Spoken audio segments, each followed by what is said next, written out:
Welcome to Daddy vs. Doctor. Here are your hosts, pediatrician Dr. Scott Cohen and comedian Sebastian Maniscalco.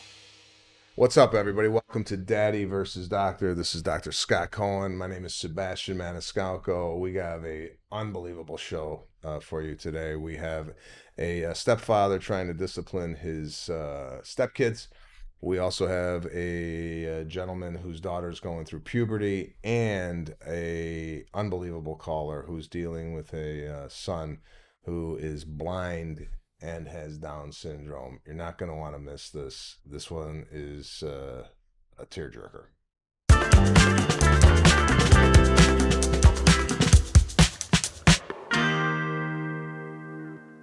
Welcome to another episode of Daddy versus Doctor. Once again, we're going to dive into the mailbag here, see what you guys are asking us. We're going to jump right into the bag. What's the question that kind of hit you out of the bag? All right, we have today Scott and Beth from Chicago, Illinois. You know it well. We are having our first baby boy, and we're wondering what to expect when we go into the hospital. Okay. So we dealt with this, obviously, with Serafina. We really had no expectations about like how this works. You get a tour before you have the baby. We got a tour of the hospital. This is where you're going to go. My thing was, the thing that's shining in my head right now, where you have the baby and where they take you after you have the baby are two different rooms. Right. Where we had the baby, I'm like, this is nice. It's like the plaza. Yeah. Right. Okay. You had a nice bed. Yeah, not a bed, but a couch, but it was like comfortable. It was roomy. And then now you're adding a person to your family and they put you in a smaller room, which made no sense to me whatsoever. So I was shocked at where you recover after having the baby. Also shocked about how many people came in. Now, could you shed some light on the testing that's being done on the baby post-birth? Yeah, there's a bunch of things that are done on the baby after, but wait, I have a question about that. What did you have ready, like at home? Lana's 9 months, could deliver any day. What did you have ready? Like, were you like, video camera, duffel bag, or were you just like, we're just gonna get it as we go? No, video camera I would have had in the 80s. Yeah.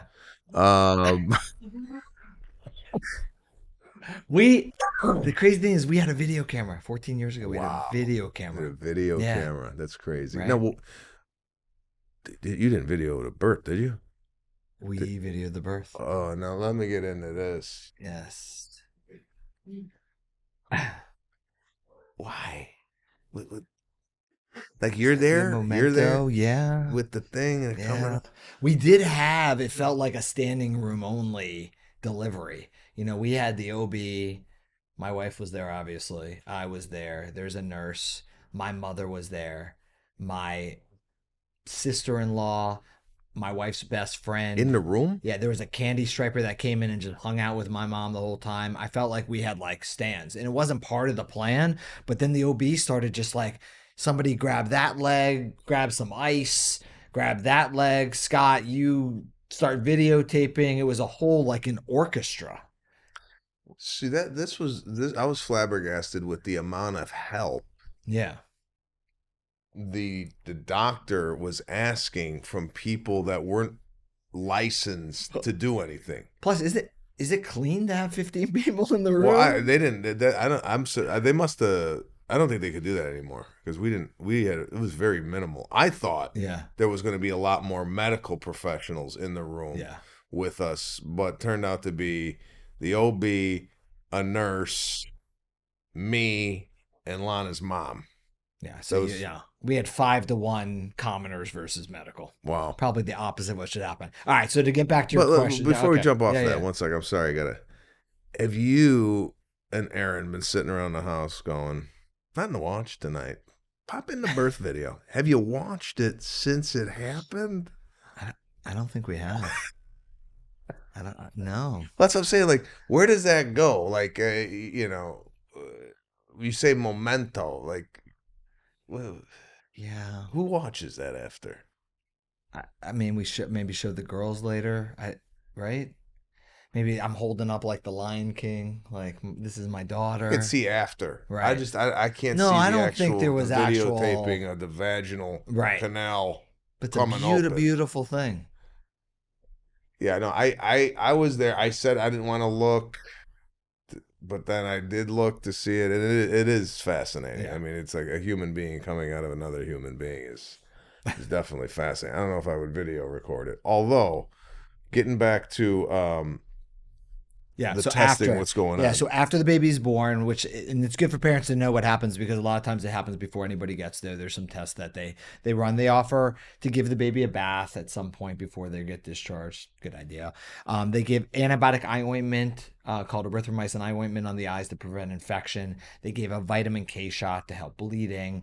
Then they offer the family a hepatitis B vaccine to the baby. And then most babies in most hospitals get a test for jaundice. You know, when the baby gets yellow, they shine a light on the forehead before you go home to see if the baby's not too jaundiced. They do a hearing screen before you go home. Make sure the baby's hearing okay, and they check blood usually after the baby's 24 hours of age, called the newborn screen. And this is done on every baby born in the United States. It tests for things like low and high thyroid, blood disorders like sickle cell anemia, and a panel of over like 30 genetic disorders. So great amount of information that thankfully tends to all be normal. We get back as a pediatrician about 2.5 weeks of age to tell the parents everything's good. And then they do a heart screen. You know, you've been to the doctor, you get like the little oxygen on your finger and your toe. We do the same on the babies to check the oxygenation. So those are the standard things done on all babies. And then if there anything else needs to be done, we talk to the families about it. When does the pediatrician come to the hospital to check on the baby? How, is it a day, two? So we're always there within 24 hours of delivery and always within 24 hours of discharge. We go, in our practice, we go every day that the baby's in the hospital. So if it's a vaginal delivery, babies are usually there up to 2 days, C-sections up to 4 days. If they have to go to another place in the hospital, like the neonatal intensive care unit, they could be there, you know, super preemies or their months. We go every day to see the baby. Okay. Yeah. An experience I had with my son is he gets circumcised. Yeah. Okay. It's a little traumatic to look at. They basically tape. They sort of like papoose you down. Yeah. Strap you down. Before the procedure, she asked me if I want to save the foreskin. Really? Yeah. Do you want the foreskin? Yeah. Your question, my videotape, you didn't save the foreskin, did you? Well, my question was, what am I going to do with it? Right. I've never heard that. I've never heard that asked. Really?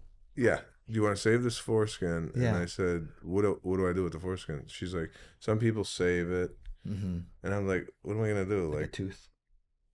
Yeah, like a tooth, or it's in a box, and when he's 18, I'm going to... Maybe like your grandfather with the wolf skin, you wrap it around your finger and you get like magic.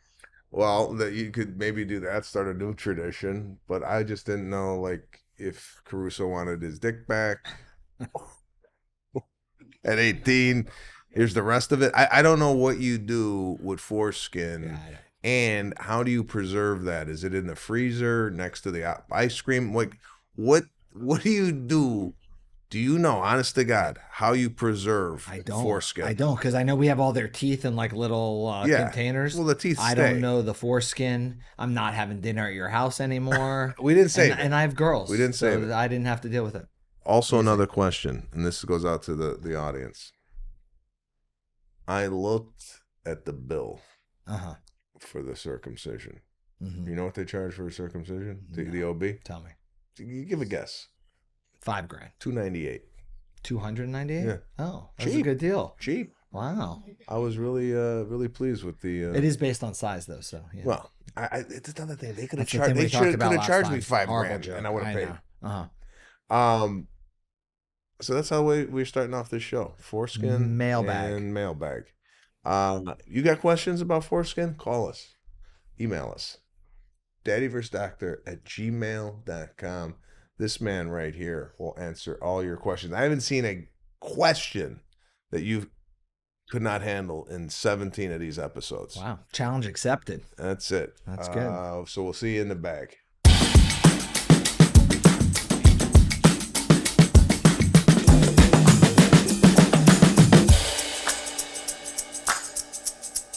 Well, I like you already. You're from Chicago, my hometown. I'm actually from Arlington Heights. I'm speaking to someone from Chicago. You have to say that you're from Arlington Heights suburb. Did you grow up in the city?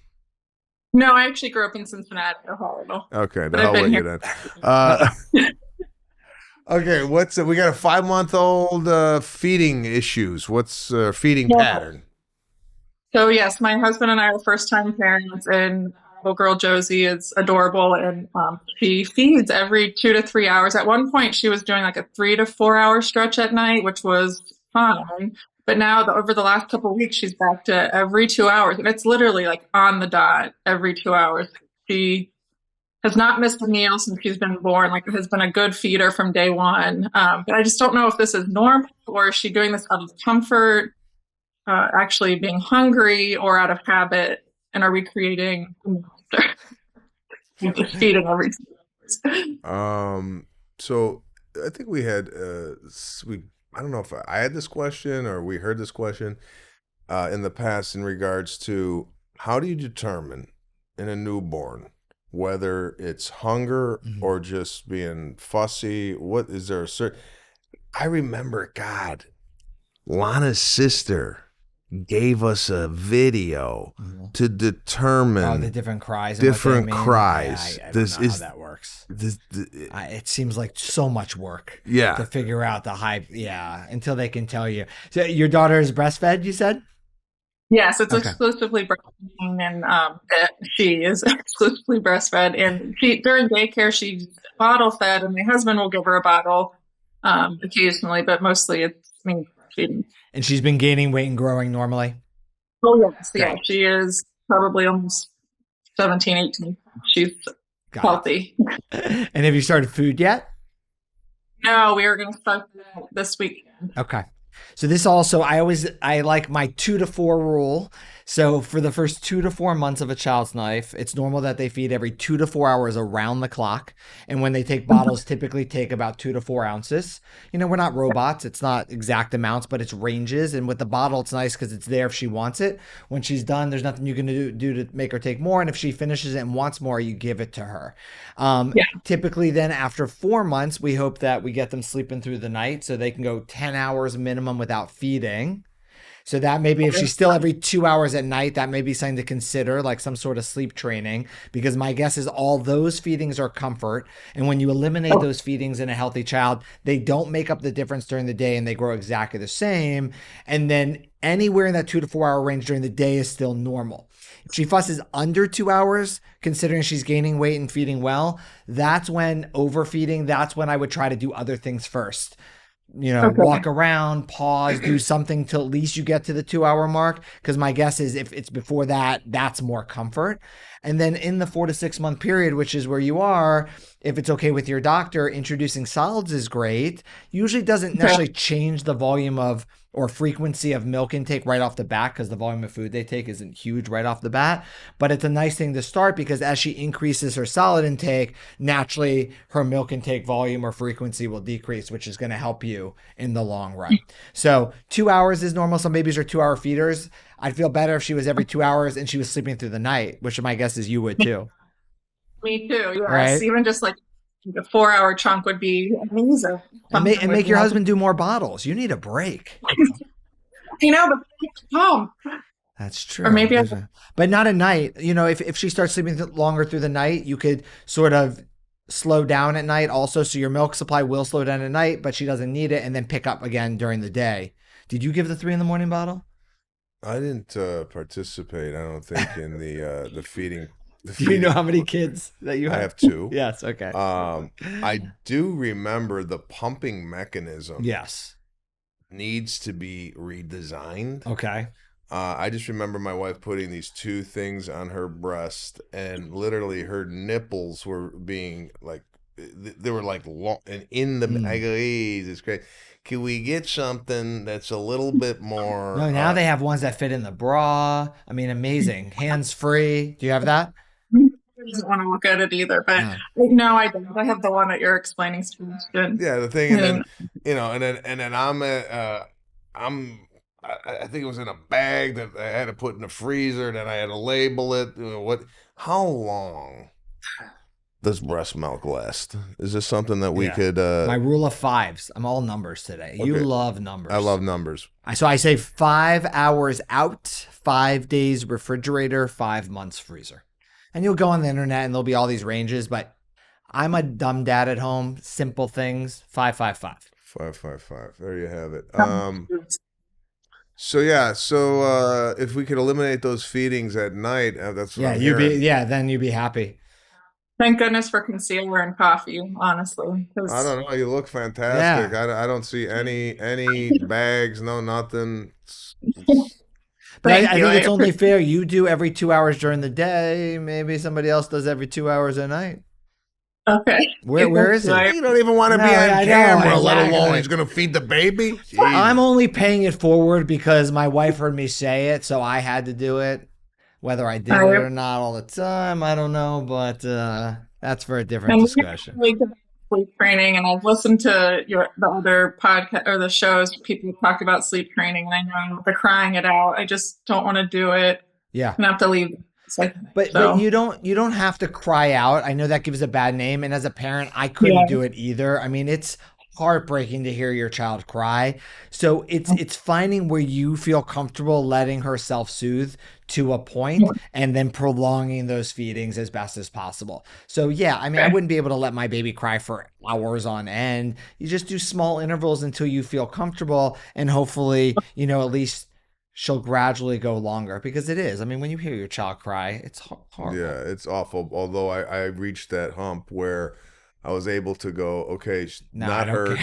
Huh? No, not hurt. Yeah. Everything's fine. Nothing's falling. We're good. It's just she wants the attention, or he wants the attention. I was able to get over that. Once I did, it was smooth sailing. I think we hear that from a lot of parents. Yeah, you got to get to that point, right? So it's a good reminder, and I keep telling myself that from the other shows you talked about. Just the baby's not hurt; they're in a safe space. It's just you can let them cry a little bit. So keep yourself of that. I appreciate it, and listen to you on your commute to and from work. So appreciate it. I've been laughing out. Well, thank you. Well, thank you. Good luck. We appreciate you listening to the show. I want you to do me a favor, though. If you haven't already, share the show with 5 other people, and spread the word in Chicago. I know people would love to hear from us. Absolutely, I will do that. Thank you. Appreciate it. Thank Take you. care. So yeah, you often hear that. You got to get over that hump, man. That's the key. It is, and everybody's different, because I remember with our first, it was 4 months. We were ready to do it. With our second, it wasn't until 9 or 10 months. So everybody's got to sort of get to that point where they feel comfortable. Nathan. I'm sorry. No, that's okay. Are you getting to the spot in the house where you get internet? Yeah. Waiting a while, so yeah. Well, we appreciate your patience. I don't know why I just said that, because you often get that when you go to a restaurant or you're waiting. People go, "Thank you," or "Appreciate you being so patient." How the hell do I know Nathan has been patient this whole time? He could have been swearing up and down. These motherfuckers told us that we're going to be on the show. But I appreciate... He's nodding. He's like, exactly what was happening about 30 seconds ago. But we appreciate you coming on. Now, what's going on with your daughter with early puberty?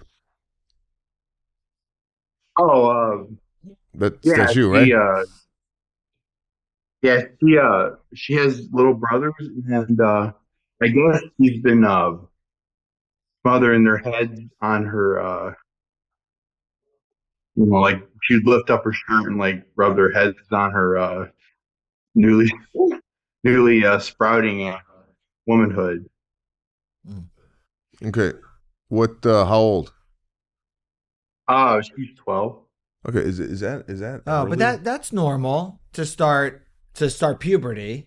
Early puberty precocious puberty is actually considered puberty in girls that starts before 8 years of age. Okay. Which is crazy, being a dad of 2 girls, like thinking like, oh, if they start puberty at 8 or 9, that's normal. Medically, it technically is. All right. And you're right. Breast development is the first sign of puberty in girls. So breast development starting before 8, we investigate and check hormones to make sure if it is starting, you want to pause it because it can affect height later on.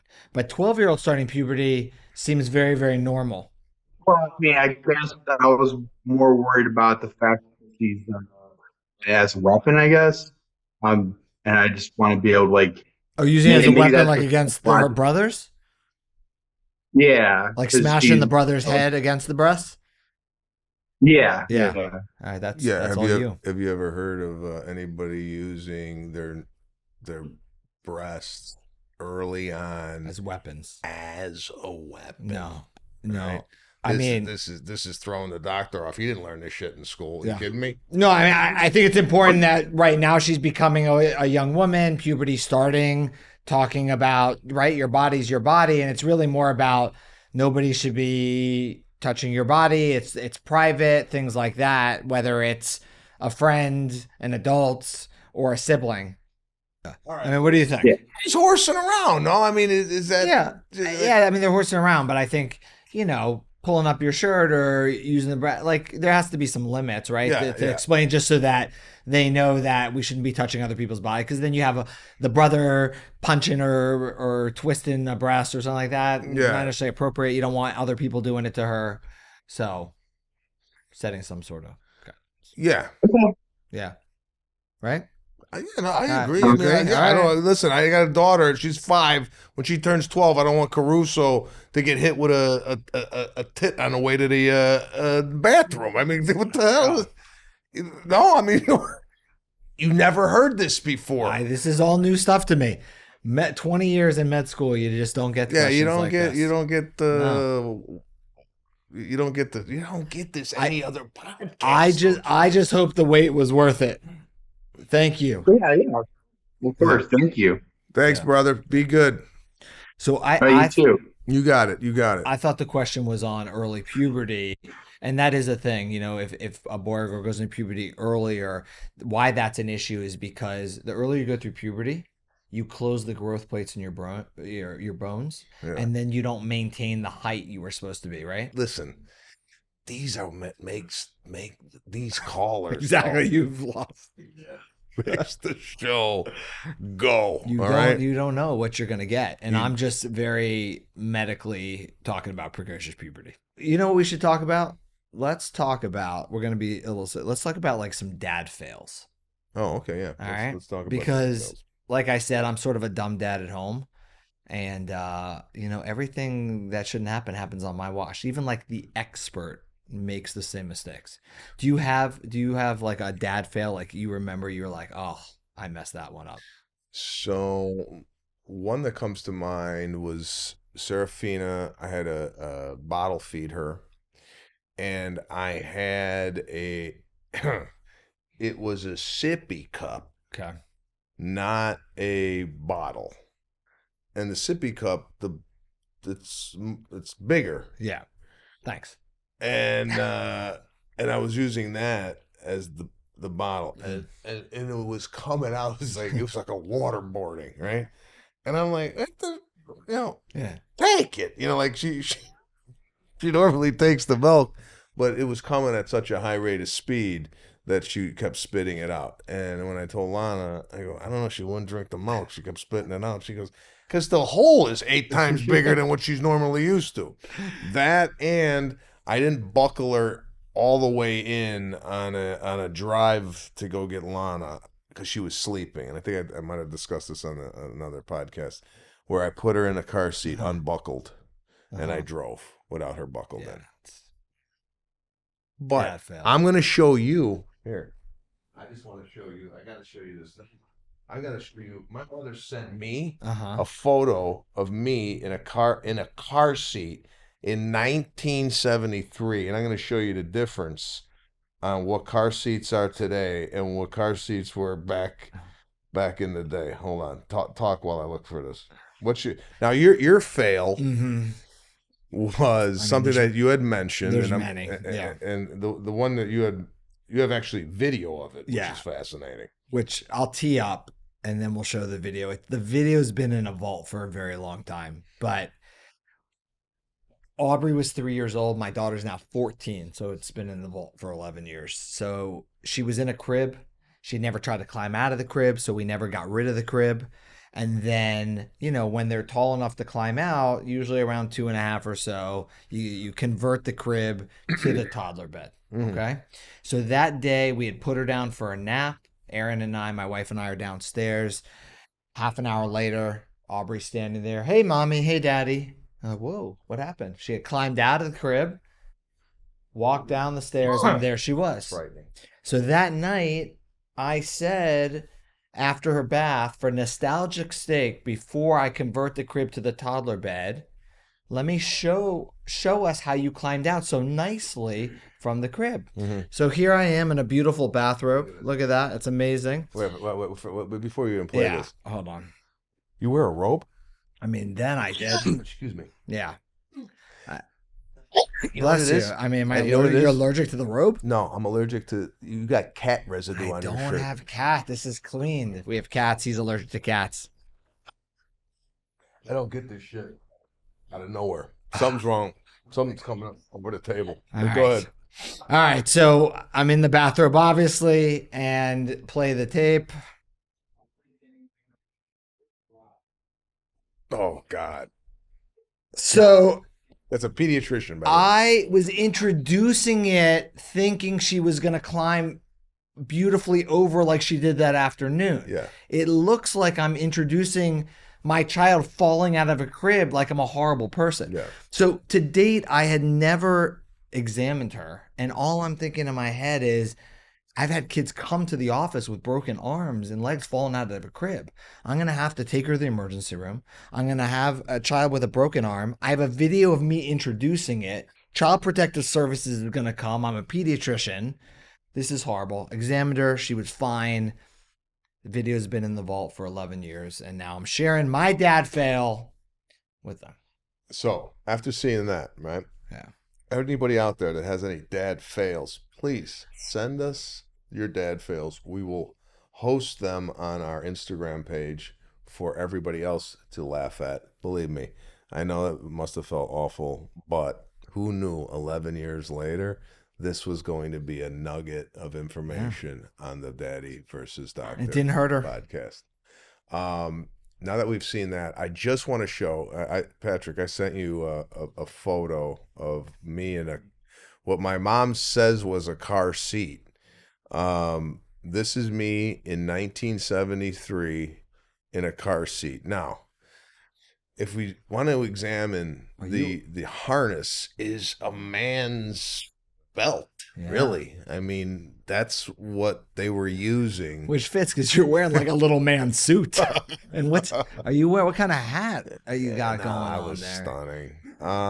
As a kid, they really took the time to dress me in some nice outfits, and this is one of them.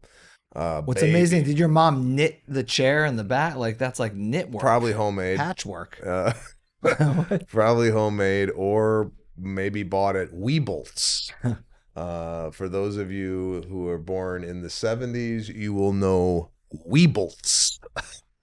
Department store in the Northwest. Okay, we could get that off. No, but you know what? To our audience, share pictures and videos from the past. Mm-hmm. We love it. Let's show the differences from the past and the present. Again, daddyversedoctor@gmail.com. We love seeing that stuff. Yeah, that car seat does not look safe because it's on your stomach. So God forbid you stop short.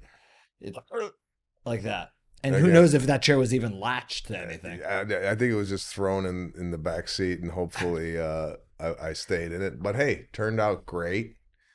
Yeah, but do you remember? I'm surprised you even had it. Don't you remember as a kid being like in the back seat on the floor, like laying on the floor with your siblings, long road trips? I remember sleeping on the floor. Like nobody was even in seatbelts. Yeah, no, I do remember in the trunk. We had like not a hatchback, but it was one of those things where you could climb into the trunk, and there was windows around the trunk. Yeah, and you could kind of like hang out in there. Yeah, there was no real. I mean, the way kids are strapped in now, it's just amazing compared to how we grew up. David Blaine couldn't get out of it. No.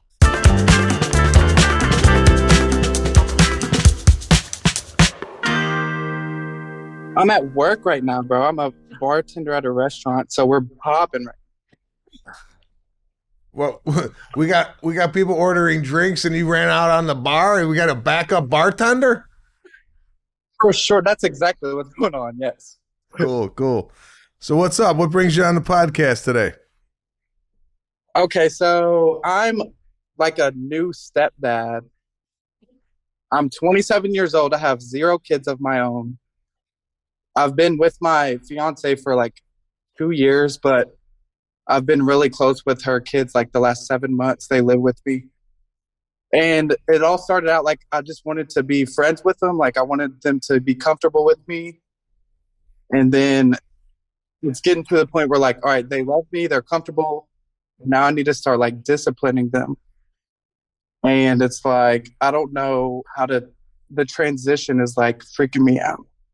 Do you know what I'm saying? Yeah, I haven't been in this situation as a stepdad. How old are the kids? 3 and 4. Yeah, so it's 3 and 4. When you step into a kid's life at this age and they're kind of young, I've seen some of my friends try and discipline kids that technically aren't quote unquote not their own. There could be some resistance there. I think you would maybe get a lot of resistance if the kids were 10 and If they're 12. older, there's more. Yeah, there's more like, you're behind not that. my dad, you know, like you run into Right. that, right? But at 3 or 4, I don't know if you see that so much. I don't know. Just me just hearing this for the first time. Do you get from your fiance kind of like the go ahead to say, hey, That's what I was gonna ask. Is she okay with is it? she okay with it? 100%. She's like, that's all you. It's open game. Spank them. Do whatever you want. Oh. Like, you're completely in charge. But it's me. I'm the one who's like, I'm not trying to get in trouble. I don't want to spank them. Yeah. I literally like they'll do something and I'll just like tell her like, hey, they're acting up. Go get them. You know. Yeah. Okay. So I don't know if spanking's the way to go. Yeah. What I would do, since you say she's your fiance, you're going to get married, this ain't gonna go away, right? You're gonna be Right. with them, and I don't know, is the father involved in the kid's life? Once every other weekend. Okay, so So pretty much, I'm like at this point, I'm like the main father figure. okay. So, yeah, I don't know. If it was me in this situation, I know there's a lot of different factors here, but I would, establish some type of structure for the kids so they know. Because if they're doing stuff and you're going to be with them and mom's not going to be there, you can't always go and tell her, hey, just so you know, while they were gone, they ate every cookie in the house. I think you gotta, implement yourself there as a father figure and lay down some rules. But again, that needs to be discussed between, the three parties. The 3 parties. Yeah. And I think you have to feel comfortable, right? So disciplining isn't one size fits all. So I agree. I don't know that we have to go to a spanking, but like, any type, if it's like the cookie or something like that, there's structured ways to discipline that aren't punitive and aren't going to make you feel bad as well, right? And they can still love you and you can still be present. I think the misconception is if you are the disciplinarian or offer some type of discipline, the kids are not going to like you. I think it's the opposite. I think they respect you, they trust you, and they actually are wanting that type of discipline because they're looking for it. Right. And I don't think we should go into, if you're the disciplinarian, the kids are not going to, like you or what have you. I think they're actually wanting it. And I don't think it has to be a bad, like, discipline's not a bad word. No. Like, I think some people that discipline, it's like military, it's like no emotion, no love. That's not the type of discipline we're talking about. Yeah.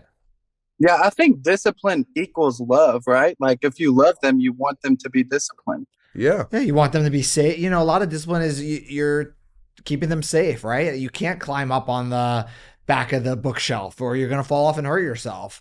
You can't have this before dinner. So, it's also, they're 3 and 4. They don't know right from wrong right now. So it's helping them learn those things in a positive way and then being on the same page as the other people around you. Yeah. So, Right. Yeah. Yeah, man. So Yeah. I'd have that discussion with your fiance and her ex husband or boyfriend or whoever that is, just so that you have it all mapped out prior to going in, because you don't want the other guy going, the hell you telling my kid what to do? It's got to be all kind of worked out prior to you going in.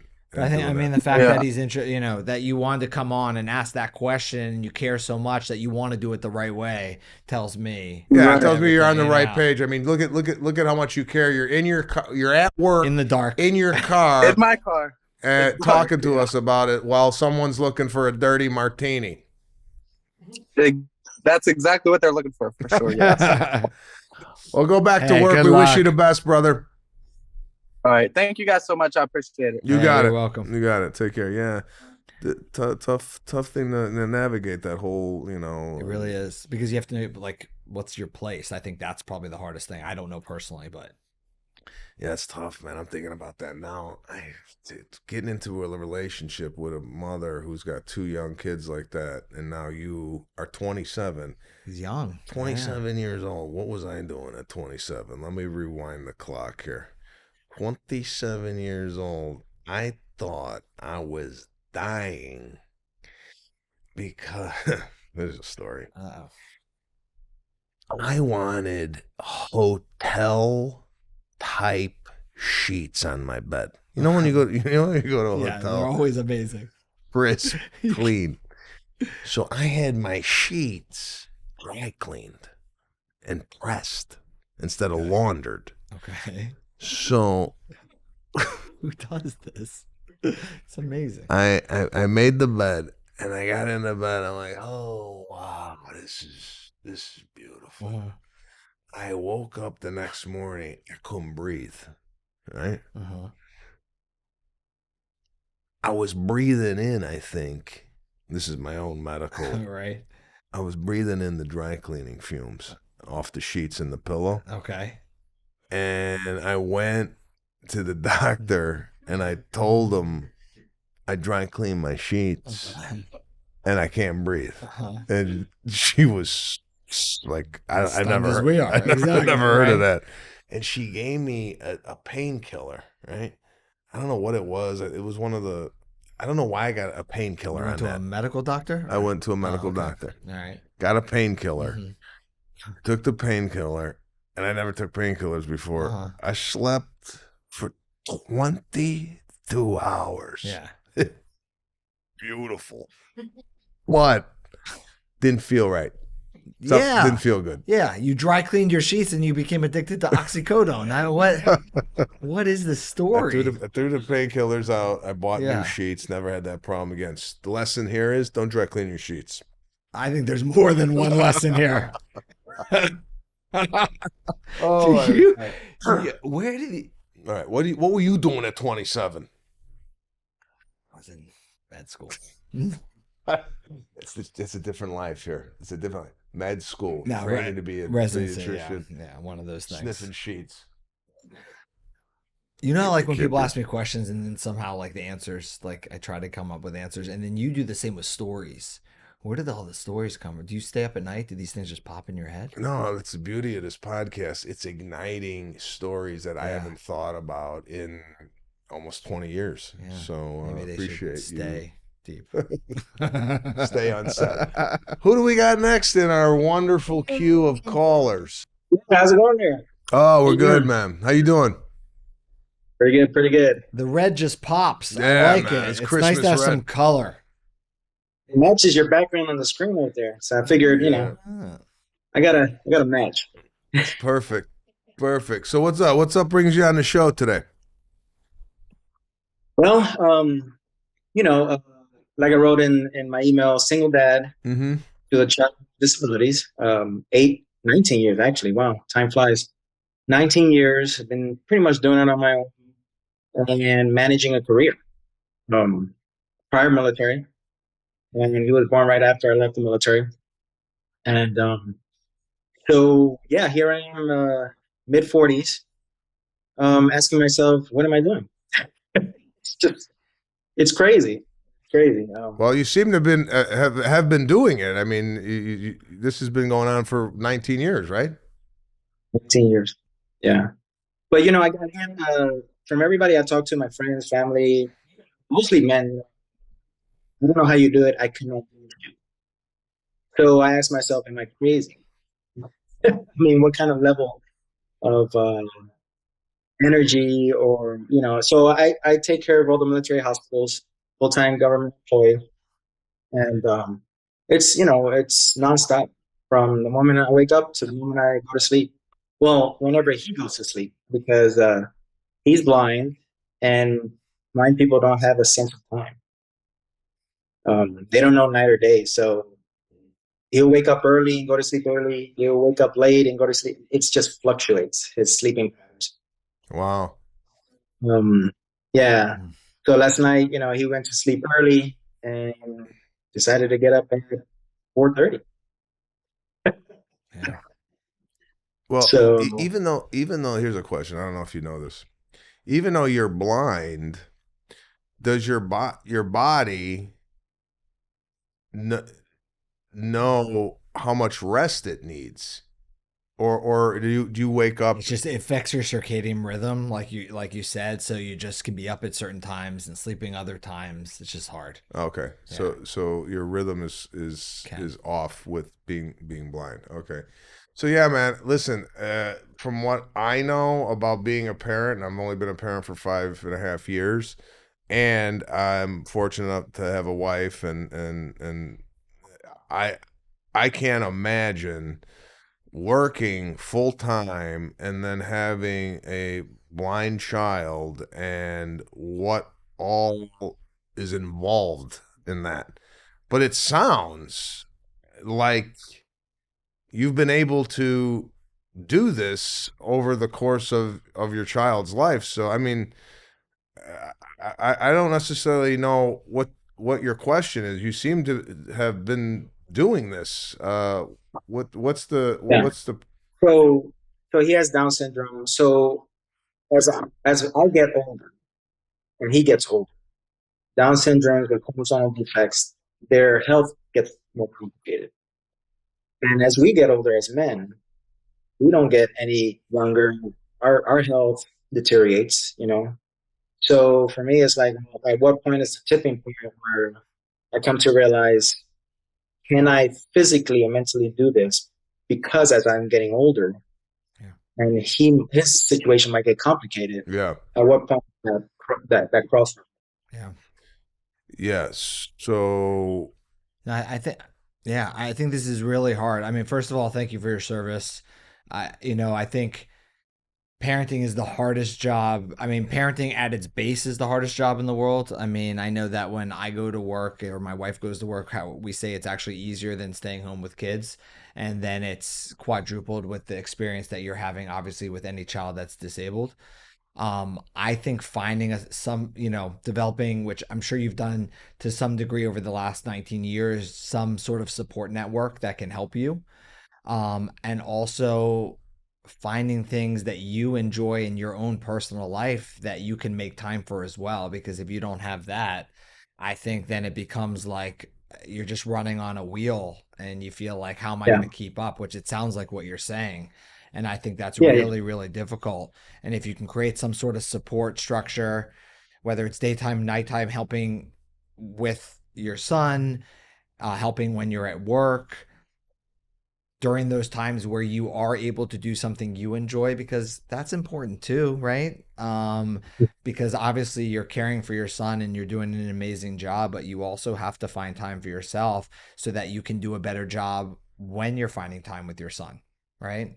Yeah. Because if you're not, then you just feel like you can't get out of that grind. yeah. And even more important, as like you said, you get older, there's going to be possibly health issues, and there's more health issues with him.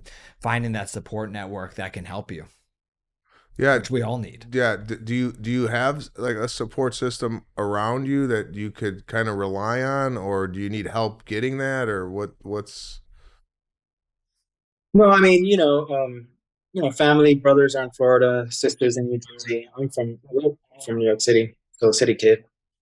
So they're all scattered. as I try to develop their plan for him, they always say, well, at some point you put him, you know, and I'm like, how do you tell that to a parent? Yeah. you know, um, but as I continue and develop his future, obviously, I have to surround him with a support system in that village, right? Right now, I'm the village. Right. How do I get that village, around him to support him as I get older? As we're not going to be here forever, right? Yeah. Right. But I do have some interesting questions. So he's blind. And I got two questions. So when he was little, around 10, he's blind, and most of the time he's been blind. So, I'm working out and I turn it on and he's on the medicine ball. Like doing, his thing. How does he know? Like, so I was like, talking to my friend, like, I understand dogs, but like, do I have to neuter my son? Because like, how does he know how to do that? Mm. You know what I mean? He's a Yeah. man. Like, how does he know that that little motion is getting him like, excited? Yeah. Simple. Yeah. Right. He's been mostly blind all his life. Right. Yeah, but it's not something you have to see. I mean, we talk about masturbation's common in babies and it's a self-exploration. And then eventually you realize, yes, it does feel good. And then it becomes that. So it's, Don't you just like innately. just being a man though? Yeah. Don't you just blind or not? Right. It's not something you have to see. Right. It's You something just go out and go, I you're gotta- discovering and doing it. Yeah, Yeah. exactly. Like Yeah. At first, when you said that, I thought you were gonna say he was like taking them like doing squats. Yeah. And like, how did he know how to do that without seeing you do squats? That's where my head went. That's how crazy I am. Right. So I was doing the squats and I turned around like, there's no way, like, holy smokes. Like, now I could tell, people that I'm in a relationship with, it's pre-programmed as men Yeah. to do stuff. That's what a great outlet to say, hey, it's in the DNA that we need. I love that you two are using this as an excuse. You both went, this when I'm dating, I can tell, and then you're like, yes, what a great outlet to tell people I gotta do this because I did it as a baby and he did it on a medicine ball. Yeah. Yeah. I mean, that's where I go. That's where my head Yeah. went to. As soon as he said that his son was on a medicine ball, I'm like, it needs to come out, regardless of what you're seeing or not. It's in our body where we need to like release. No? Most of the females are like, yeah, well, you're a man, you just have to. I'm like, well, it's just in us. I mean, not unfaithfulness or anything like that, but it's just like you said, that built up energy. Yeah. That men have versus women. I wouldn't, if I had a daughter, I wouldn't assume I see her on a medicine ball. I don't see myself. Mm-hmm. I don't think so. Well, but girls do it too. We don't think of it Really? as much, but they do. Well, And it's normal. my sister used to. Yeah, it's do very it. normal. I think we talked about this. My sister used to get on the ground and hump the carpeting when she was 22. 20. She was like, she used to her pretty much from 7 to 12. I think she was on the carpet, and I was like, "What the?" I was asking my mom, I go, "What's this?" And she goes, "I used to do that when I was a kid." I don't know. It apparently it runs in the family. I don't know. So, These stories that come have been repressed for all these years. What? There's another question. You had another question? Yeah. Yawning. Okay. So when you yawn, somebody else yawns, right? And it's this thing. But my son, like I was driving the other day and I yawned. He didn't see me yawn, but he yawned. Like why do people when someone yawns, you got somebody this else one? has Here's my theory. Uh-huh. If you close your eyes. Okay. Do you feel it? Yeah, but I heard you. Yeah. You could hear it. You could hear a yawn. Yeah, I heard right? it. Yeah. And I feel when somebody's yawn, even if you don't hear it, there's an energy, especially if in a car, you could almost feel someone yawning. Well, they said yawning's there's like almost contagious. Like when one person yawns in a car, like everybody starts. Yeah, doing but he's it. talking about Yeah. his kids can't see him Right. yawn. But I mean, we got other senses. Yeah, I think he's picking it up on the other senses. I His yawn, hearing? especially the way I yawn. Yeah, I mean, you're loud. I with yawn. everything. I take the oxygen out of the room. I mean, you know, you. I mean, is it related to oxygen though? Like, because no, it's like reflexive. It's reflexive. I mean, I think. I don't know. See these questions. Right So that's like I gotta go in more depth research on. He's got to yawning, call it. He's got the yawning. He's got to call college I gotta. to find out what happened. Oh man. Well, no, listen. thanks a lot. I mean, for me, I like take comedy, as laughter with everything I go through because, I just got to laugh it through. And I was looking at your specials, your comedy specials. And what's funny is like, when I read your specials, I was like, this is my life. So when I read your specials, what's wrong with people? When people looked at my son, they're like, oh, I'm like, what the heck is wrong with you? And aren't you embarrassed? Like, with my son in the beginning, people look at him, stare at him.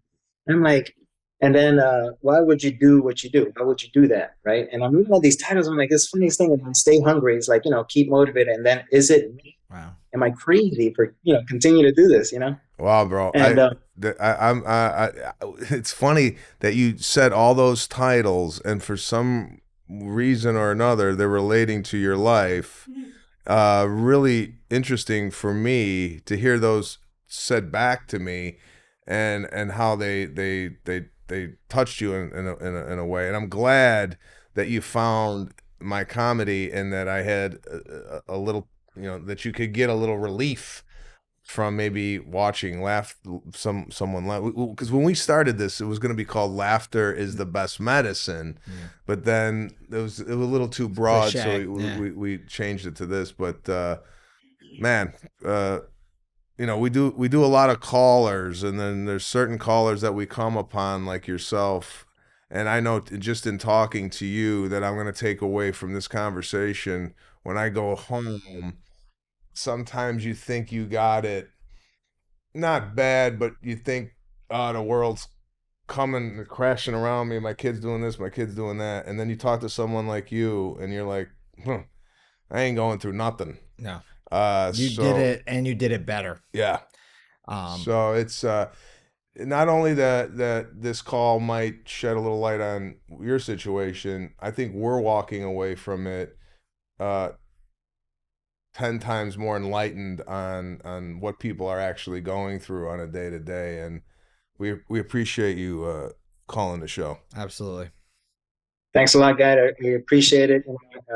You guys have more shows, more people to talk to, but thank you for the time. And one last thing, it was funny watching your wife sing the Star Spangled Banner when you recorded that. Oh, yeah. Like, and so, that's what I got to do. Like, send my son somewhere I could, relax, go take a shower and sing the Star Spangled. Yeah. Get in that shower, bro. Let it loose. Thank you so much. Thanks a lot, guys. I appreciate it. You got it, Have man. a good one. You too, man. Take care. You got it. What's amazing is that I find that it's not always the answers because we don't always have answers, but just talking it out is the difference. And I agree with you. Like I learned more probably than he got from me. Yeah, so, we didn't give that guy anything that he didn't already know. I mean, that guy that went blind is one thing, and then you throw Down syndrome on top of blind. Jesus Christ. And I have a friend that's going through this too. When you got Down syndrome, sometimes they're not able to, go out in the world. They need daily needs. They need help with everything. Yeah, and for him to be thinking, I'm 41, I'm not going to be around for my kid when he's 50, 60 years old, and then to hear that, put him in a home and shit. I mean, all he's thinking about is how can I provide for my son, and I will not give up on you. Yeah, and it's amazing. So yeah, what a podcast. Nestor being a super dad. I mean, I don't know how the hell you could explain to someone that your kid's blind and Down syndrome and you're doing it all alone. Unbelievable call. Also had the caller with the 12-year-old going through puberty, and the bartender who is trying to discipline his quote unquote new stepdad. New stepdad. Yeah. So lot here on Daddy versus Doctor today. If you want to be a part of the show, please give us an email, daddyversusdoctor@gmail.com. Submit your question, a video, whatever you want to discuss on the show. It's open game, and give us a call. If you don't want to get on video with us, give us a little question in our mailbag. Maybe we'll pick your question out on the show and discuss it here on Daddy versus Doctor. Do us a favor, share the show with at least 5 of your friends. Get this thing out there to parents, non-parents, whoever you think might enjoy it. Again, we're talking about a lot of pediatric stuff, but in a funny way, in a relatable way. So please share it with your friends and family. And tune in next week where we're going to have actually triplets in studio with us. Just kidding. We're just going to be awesome.